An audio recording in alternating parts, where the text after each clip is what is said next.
एक समय की बात है जब गोदावरी नदी के तट पर एक ब्राह्मण रहता था जिसका नाम श्वेत था। श्वेत भगवान शिव की भक्ति में हमेशा लीन रहता था, यहाँ तक कि वे हर व्यक्ति में एवं अतिथि में भी शिव को देखा करता था। सभी का भली भांति आदर सत्कार किया करता था तथा खाली समय में शिव भक्ति में लीन रहता था। ऐसा करते करते एक दिन उसकी आयु पूर्ण हो गई, परंतु उसे इस बात का तनिक भी पता न चला, क्योंकि भगवान शिव की कृपा से उसे ना तो कोई रोग था और ना कोई शोक। उसका पूरा ध्यान तो केवल भगवान शिव की भक्ति में ही लगा रहता था। ऐसे में जैसे ही उसकी आयु पूरी हुई तो यमदूत उसके प्राण हरने के लिए आए, परंतु वे श्वेत के घर में प्रवेश न कर सके। ऐसे में जब चित्रगुप्त ने मृत्युदेव से पूछा कि श्वेत अभी तक यहाँ पहुँचा क्यों नहीं और न ही तुम्हारे दूत यहाँ अभी तक आए, ऐसा सुनकर मृत्युदेव को श्वेत पर अत्यंत क्रोध आया और वे उसे लेने के लिए स्वयं दौड़ गए। जब मृत्युदेव श्वेत के घर के सामने पहुँचे तब उन्होंने देखा कि उसके दूत उसके घर के बाहर खड़े हैं और डर के मारे कांप रहे हैं।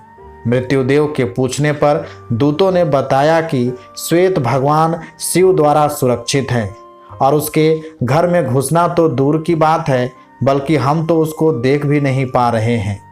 दूतों की बात सुनकर मृत्यु का क्रोध और भी ज़्यादा बढ़ गया और वे बिना कुछ सोचे समझे श्वेत के घर में प्रवेश कर गए। ब्राह्मण को तो ये भी नहीं पता था कि यहाँ हो क्या रहा है।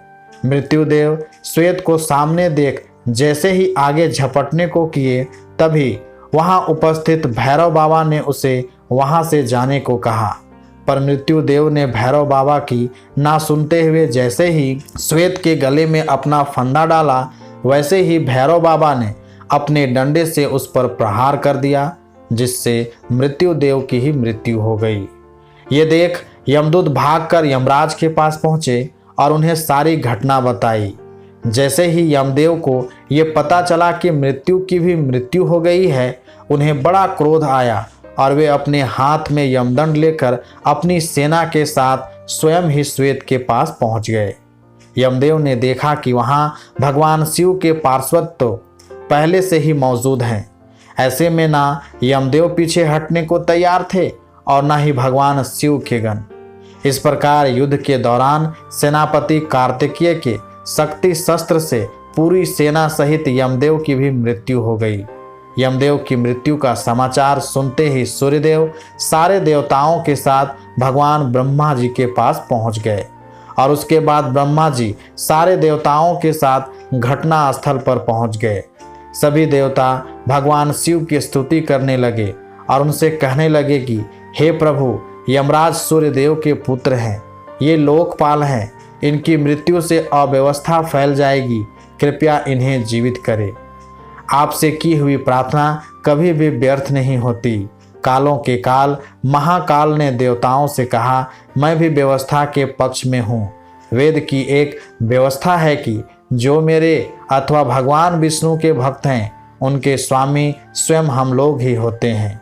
मृत्यु का उन पर कोई अधिकार नहीं होता है, बल्कि यमराज के लिए ये व्यवस्था की गई है कि वे भक्तों को अनुचरों के साथ प्रणाम करें।